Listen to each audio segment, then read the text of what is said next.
मक़ाम आहे ऐं उन्हनि जो फैज़ न सिर्फ़ु सिंध में पर पूरे पाकिस्तान में पूरे बर सग़ीर में साईं जन जो फैज़ आहे। ऐं नक्शबंदिया जो बुनियाद इत्तबाए सुन्नत इज्तनाब अज़ बिदअत। हज़रत इमाम रब्बानी मुजद्दिद अल्फ़सानी रहमतुल्लाह अलैह जेके हिन सिलसिले जा सरवाण आहिनि उन्हनि इन ॻाल्हि ते ज़ोर ॾिनो आहे त असां वटि फैज़ अचे ई इन आधार ते थो जो असां सुन्नतुनि जो इत्तबा कंदा आहियूं ऐं ग़ैर शरई रसूमात खां इज्तनाब कंदा आहियूं। ऐं हीअ दरगाह उहा आहे जंहिं पूरे बर सग़ीर खे सुन्नत शरीयत दीन इस्लाम सेखारियो आहे। ऐं उन्हनि ॾे अहिड़ो इल्ज़ाम ॾियणु त उहे हज था मल्हाइनि या को ग़ैर शरई कमु था कनि, जेकॾहिं अहिड़ी का शइ आहे त उहे असांखे सरज़मीन ते साबित करे ॾेखारनि, वरन त इहे ग़लति इल्ज़ाम लॻाए ऐं दरगाह जे तक़दुस खे पायमाल करणु बंदि कयो वञे। जेको उलमाए किराम बयानु कयो आहे, हीअ असांजा उलमा असांजे ईमान ऐं अक़ीदनि जा मुहाफ़िज़ आहिनि जेकी अॼु हिननि ॻाल्हियूं असांखे ॿुधायूं आहिनि।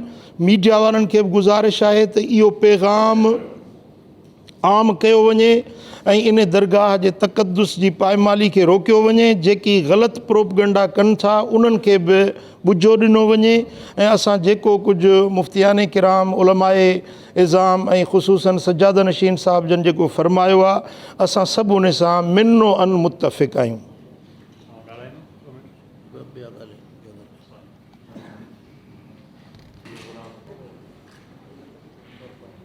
अॼु अल्लाह जे फज़लो करम सां असां सभु हिते जमा आहियूं। हीउ मौक़ो तक़रीर जो कोन्हे को मुख़्तसर ॻाल्हि यादि कंदासूं। अॼु जेको हीउ उलमाए किराम जो इज्तिमा आहे ऐं साईं जिन खे अर्ज़ु कंदुसि त फौरी तौर ते चीफ मिनिस्टर साहिब सां टाइम रखो ऐं उन ते उलमाए मशाइख़ उहे गॾिजी हलनि, उते हुनखे पंहिंजो मौक़फ़ ॾियनि। हीउ जेको 144 लॻायो इहो निहायती ज़ालिमाना क़दम आहे। सुवाल त पैदा थिए, मुंहिंजी बि ॻाल्हि थी आहे, हालांकि हिन में सरकारी जेके क़ौमी ॿिया इदारा जेके आहिनि जेके मुल्क जी बक़ा इस्तेहकाम में सालिमियत लाइ कमु करे रहिया आहिनि उन्हनि सां मुंहिंजी मीटिंग थी आहे, मुंहिंजी ॻाल्हि थी आहे। उन्हनि इहो चयो त असां अव्हां जे फेवर में लिखियो आहे ऐं ख़ासि करे साईं जिन जी शख़्सियत खां बि तमामु घणो मुतासिर आहिनि। उन्हनि चयो त न, असां साईं आहिनि मुंहिंजा असीं ज़िमेदारी खणूं था न, तव्हां माण्हू मोकिलियो। सुवाल त पैदा थिए त छा अव्हांखे एतिराज़ हज ते आहे? छा असीं काफ़र आहियूं? अव्हांखे एतिराज़ हज ते आहे त उहो एतिराज़ करियो। असीं इल्ज़ाम हणी सघे थो को माण्हू, असीं पंहिंजी बेगुनाही साबित कंदासूं, उन में पाण खे अछो कंदासूं। जेकॾहिं एतिराज़ उर्स ते आहे त पोइ इहो हुननि जे चवण ते कोन थो असीं पंहिंजो फ़ैसिलो मटाए सघूं, इहो मुमकिन कोन्हे को। सो वज़ीर आला साहिब सां टाइम रखो फौरी तौर ते, हुन सां उलमा जो नुमाइंदा हिकिड़ो डेलीगेशन सो वञी मिले ऐं उहे वञी उते मिली ऐं उते पंहिंजो मौक़फ़ बयानु कनि। 144 ज़िलई इंतिज़ामिया 7 ॾींहं जो लिखियो, कमिश्नर साहिबु वरी उनखे 3 ॾींहं जो इज़ाफ़ो कयो। हाणे पोइ हलंदो वेंदो छो त तोॾो हाणे ॾाची हाणे 10 त तोॾो हाणे 13, सो उहो कनि था। सो असां ते बहसियत मुस्लमान जे, बहसियत अहले सुन्नत जे, बहसियत आउं त हिकिड़ो जारोब कश आहियां ख़ानक़ाह आलिया नक्शबंदीअ जूं जेके बि ख़ानक़ाह आहिनि उन्हनि जो, ऐं जारोब कश आहियां उन्हनि दरगाहुनि जो, उन्हनि अकाबिरीन जो त आहियां, पर जेके हुननि जा जेके मुरीद आहिनि असीं उन्हनि जा जे दरनि जा जारोब कश आहियूं। वरी इज़त व एहतराम आहे सिलसिला आलिया नक्शबंदीअ ते। ऐं सिलसिला आलिया नक्शबंदीअ उहो सिलसिलो आहे जेको अल्लामा यूसुफ नबहानी लिखियो आहे। त सिलसिला आलिया नक्शबंदी आहे उहो सिलसिलो आहे जेको हज़रत मौजूद पाक रज़ी अल्लाह ताला अन्हु खे अल्लाह तबारक व तआला इल्हाम फरमायो, ऐं अहमद मूं तोखे माफ़ु कयो, मूं तुंहिंजे मुरीदनि खे माफ़ु कयो ऐं तुंहिंजा मुरीद जेके क़यामत ताईं थींदा उहे उन्हनि खे मूं माफ़ु कयो। ऐं हता के इमाम महदी जेको ईंदो उहो बि सिलसिला आलिया नक्शबंदी ई हलाईंदो। अल्लामा यूसुफ नबहानी लिखियो जामिउल करामात औलिया में, अवां पंहिंजे कुतुब खाननि में मौजूदु हूंदियूं। सो मुंहिंजो मक़सदु फ़क़ति चवण जो इहो आहे त इहे क़ौमी इदारनि जूं जेके रिपोर्टूं आहिनि उन रिपोर्टुनि ते अमल कयो वञे।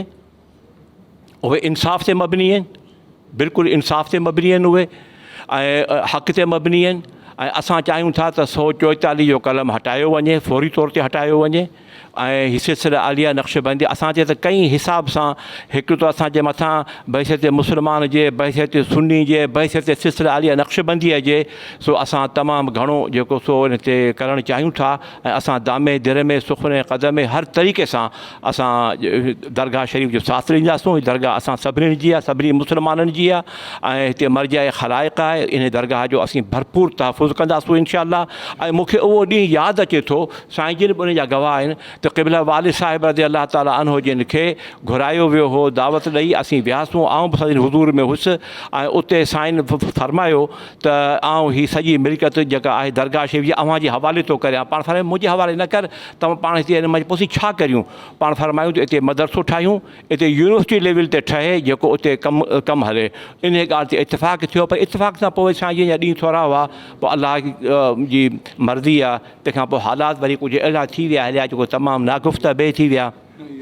सो अर्ज़ु करण जो मुंहिंजो मक़सदु फ़क़ति इहो आहे त असां इहो चऊं था लुबे लुबाब इहो त असां इहो चऊं था तव्हांजी ख़िदमत में अर्ज़ु करियूं त तव्हां टाइम रखायो चीफ मिनिस्टर साहिब सां, असां मिलंदासूं।